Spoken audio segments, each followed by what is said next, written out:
नमस्कार आरपीबी संस्कृत यूट्यूब चैनेले सकल छात्र छात्रीदेर स्वागत। आज के तुम्हादेर पढ़ानो होच्छे संस्कृत भारती এই বইয়ের ষোড়শ পাঠ মূর্খ ভৃত্য কথা। এই পড়ার অনুশীলনীর 1 থেকে পড়ানো হচ্ছে। 1 থেকে আমরা শুরু করছি। প্রথমে এখানে রয়েছে শূন্যস্থান পূরণ করো। কি আছে এখানে? শূন্যস্থান পূরণ করো। প্রথমে রয়েছে কস্মিন্শ্চিৎ দেশে একাহ নৃপতি, তারপর রয়েছে শূন্যস্থান। তাহলে এই শূন্যস্থানে হবে উত্তর হবে প্রতিবসতি স্ম, প্রতিবসতি স্ম। তারপরে রয়েছে খ নাম্বারে রয়েছে একদা গ্রীষ্মকালে, তারপর শূন্যস্থান নিদ্রিতঃ ভবতি স্ম। তাহলে এই শূন্যস্থানে হবে রাজা। এই শূন্যস্থানে কি হবে? রাজা। তারপর গ নাম্বার রয়েছে ততঃ শূন্যস্থান পলায়িতা। এই গ নাম্বারে হবে মক্ষিকা। তাহলে কি হবে? গ নাম্বারে মক্ষিকা। তাহলে প্রথম শূন্যস্থানে হবে প্রতিবসতি স্ম, দ্বিতীয় শূন্যস্থানে হবে রাজা, তৃতীয় শূন্যস্থানে হবে মক্ষিকা। তাহলে আমাদের 1 নম্বরের প্রশ্ন উত্তর আলোচনা হয়ে গেল। এবার আসছি আমরা 2 নম্বরে। 2 নম্বরে কি রয়েছে? 2 নম্বরে রয়েছে সঠিক উত্তরে টিক চিহ্ন দাও। সঠিক উত্তরে টিক চিহ্ন দাও। তাহলে এখানে ক নম্বরে রয়েছে নিপস্য বানরঃ আসীৎ চতুরঃ মূর্খঃ। তাহলে উত্তর হবে মূর্খ। তাহলে উত্তর হবে শেষেরটা। তারপরে খ নম্বরে আসছি। খ নম্বরে রয়েছে রাজা নিদ্রাং গতঃ রাত্রৌ গ্রীষ্মকালে। উত্তর হবে গ্রীষ্মকালে। উত্তর তাহলে শেষেরটা হবে গ্রীষ্মকালে। তারপরে রয়েছে গ নাম্বার। গ নাম্বার রয়েছে মক্ষিকা নিবারিতা খর্গেন ব্যজনেন। তাহলে এখানে হবে উত্তর হবে ব্যজনেন। গ নাম্বার উত্তর হবে ব্যজনেন। তাহলে আমাদের কিন্তু 2 নম্বরের আলোচনাও হয়ে গেল। এবার আমরা আসছি 3 নম্বরে। 3 নম্বরে কি বলা হয়েছে? 3 নম্বরে বলা হয়েছে অর্থ লিখো। এখানে রয়েছে ব্যজনেন দ্বিখণ্ডিতঃ ভৃত্যঃ, এই বানানটি ভুল রয়েছে। তয় রুস্যকার রয়েছে, এই রুস্যকারটা হবে না। তাহলে এখানে হবে ভৃত্যঃ। তারপর হচ্ছে উপবিশ্য, তারপর আছে মক্ষিকা। তাহলে প্রথমে রয়েছে ব্যজনেন। ব্যজনেন মানে পাখার দ্বারা। 2 নম্বর রয়েছে দ্বিখণ্ডিতঃ। দ্বিখণ্ডিতঃ মানে দুভাগ। তারপর রয়েছে ভৃত্যঃ। ভৃত্যঃ মানে হচ্ছে চাকর। তারপর হচ্ছে উপবিশ্যঃ। উপবিশ্যঃ। তাহলে উপবিশ্যঃ এটি কি হবে? এটি হবে বসে। মক্ষিকা মানে হচ্ছে মাছি। তাহলে আমাদের এই 3 নম্বরের প্রশ্নের উত্তর আলোচনা হয়ে গেল। এবার আমরা আসছি 4 নম্বরে। 4 নম্বরে কি রয়েছে? 4 নম্বরে রয়েছে প্রতি শব্দ লেখো। প্রতি শব্দ লেখো। নৃপঃ ইয়চ্ছতি সজ্জা আর হচ্ছে মূর্খঃ। এই 4টি শব্দের বিপরীত শব্দ প্রতি শব্দ লিখতে হবে। তাহলে এখানে প্রথমে রয়েছে নৃপঃ। নৃপ এর প্রতিশব্দ হচ্ছে রাজা। ইয়চ্ছতি এর প্রতিশব্দ হচ্ছে দদাতি। সজ্জা এর প্রতিশব্দ হচ্ছে তপ্ল। তাহলে সজ্জা এর প্রতিশব্দ হচ্ছে তপ্ল। তারপর হচ্ছে মূর্খঃ এর প্রতিশব্দ হচ্ছে বুদ্ধিহীনা। বুদ্ধিহীনা। তাহলে আমাদের এই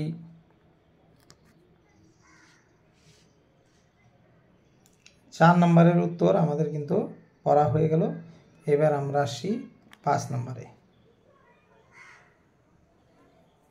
5 নম্বরে রয়েছে বিপরীত শব্দ লেখো। 5 নম্বরে রয়েছে বিপরীত শব্দ লেখো।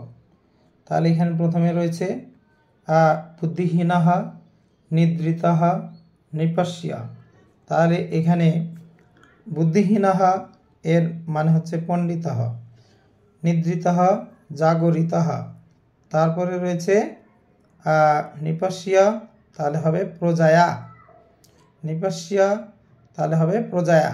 তাহলে প্রথম হচ্ছে বুদ্ধিহীনः হেন পণ্ডিতः নিদ্রিতः জাগরিতः নৃপস্য প্রজায়া।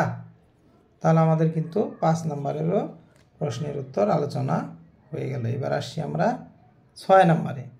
6 নম্বরে রয়েছে সন্ধি বিচ্ছেদ করো। এখানে রয়েছে কস্মিনিশ্চিত দেশে অত্রান্তরে বাক্সস্থলোপরি পণ্ডিতোপি।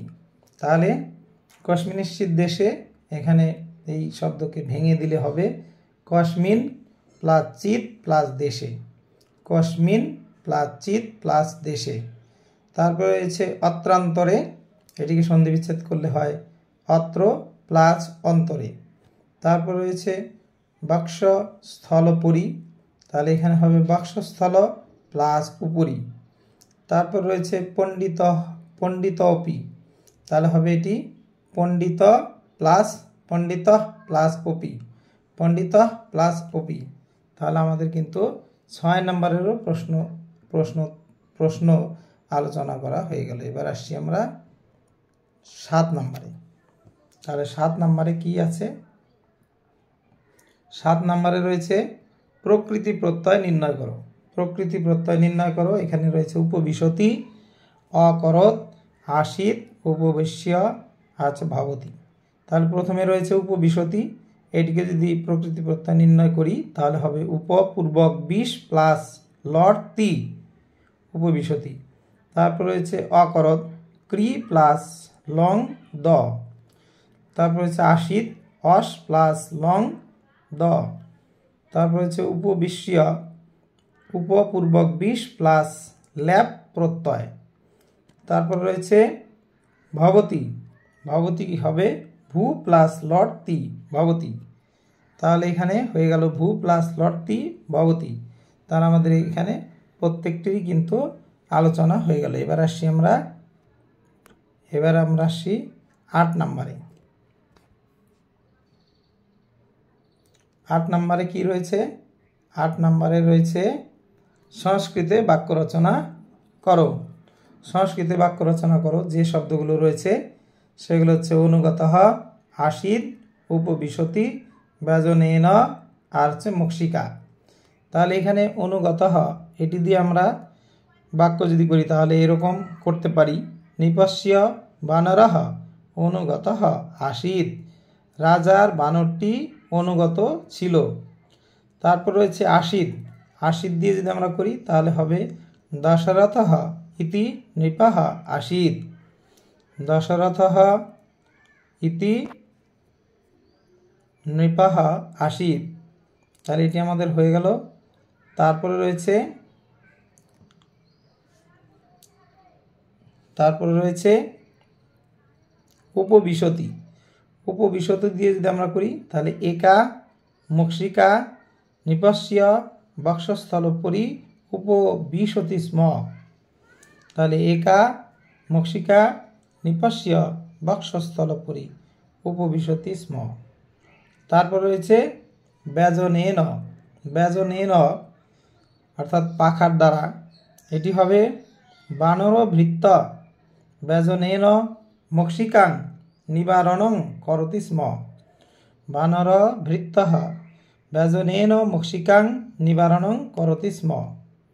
তারপরে রয়েছে মক্ষিকা, মক্ষিকা এটি মক্ষিকা মানে মাছি, একা মক্ষিকা নৃপস্য বক্ষস্থলোপরি উপবিশতি স্ম। তাহলে একা মক্ষিকা নৃপস্য বক্ষস্থলোপরি উপবিশতি স্ম। তারপরে রয়েছে, তাহলে 8 নম্বরে প্রশ্নের উত্তর আলোচনা হয়ে গেল। এবার আমরা আসছি 9 নম্বরে। 9 নম্বরে কি রয়েছে? 9 নম্বর রয়েছে সংস্কৃতে অনুবাদ করো। তাহলে প্রথমে রয়েছে রাজা বানরটিকে খুব ভালোবাসতেন। তাহলে এটি হবে নৃপঃ বানরং অতীব স্নেহং করতি স্ম। নিপাহ বানরং অতীব স্নেহং করতি স্ম। তারপর রয়েছে মূর্খের সঙ্গে কখনো বন্ধুত্ব করতে নেই, তাহলে হবে মূর্খেন সহ কদাপি বন্ধুত্বং ন কর্তব্যম। মূর্খেন সহ কদাপি বন্ধুত্বং ন কর্তব্যম। তাহলে আমাদের 2 নম্বরটা হয়ে গেল। এবার 3 নম্বরে আছে, গ নম্বরে আছে রাজার একটি